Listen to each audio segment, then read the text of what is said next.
My name is Julie Thomas, and I'm an archivist at California State University, Sacramento. In this tutorial, I'm going to talk about what to expect when visiting an archival repository.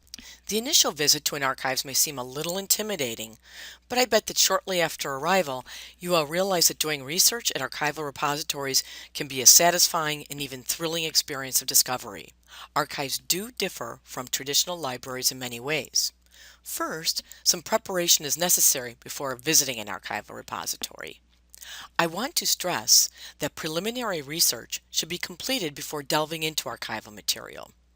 Read some secondary sources so you will have some subject expertise on your topic. Archival research is predicated on the belief that researchers have familiarity with their subjects.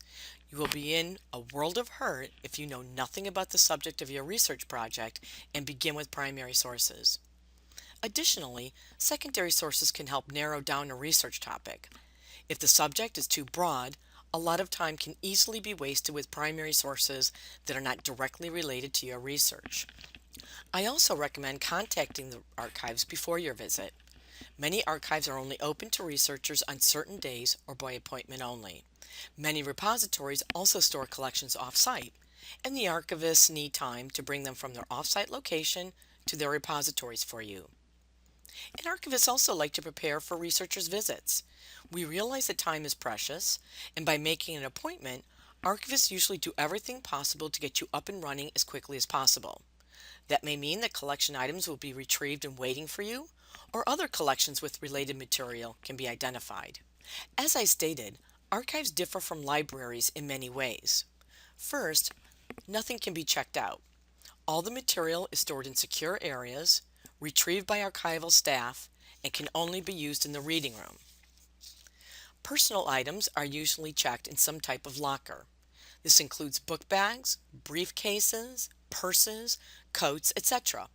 The only items usually allowed in the reading room are laptops and note-taking material. And expect to be constantly monitored. Ideally, reference desks in archives have unobstructed line of sight to every table and are manned by at least one staff member at all times. You should also expect to provide a good deal of information when you visit an archives for the first time.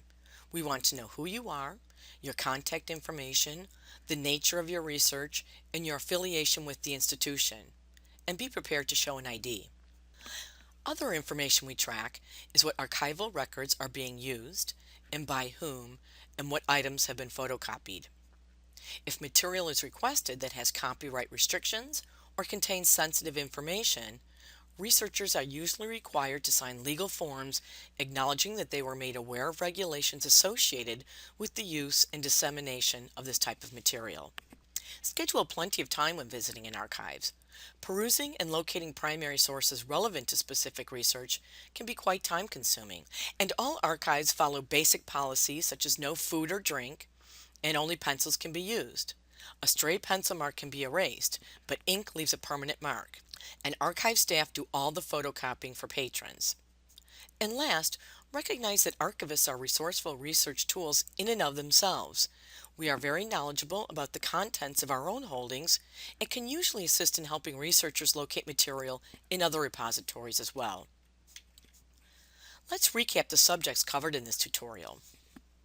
When preparing for a visit to an archives, the researcher should A. Select a broad research topic, B. Contact the archival repository, C. Perform a trace amount of research, or D. Eat a big meal. The correct answer is B. For many reasons, you will want to call or email the repository before going on site. You may need to make an appointment and/or the archivist will want to prepare for your visit. What information is not tracked at archival repositories? A. The researcher's name and contact information. B. Social security numbers. C. The list of collection items requested. Or D. The record of photocopied material. The correct answer is B. Archives collect a substantial amount of information about researchers, but never confidential information such as social security numbers.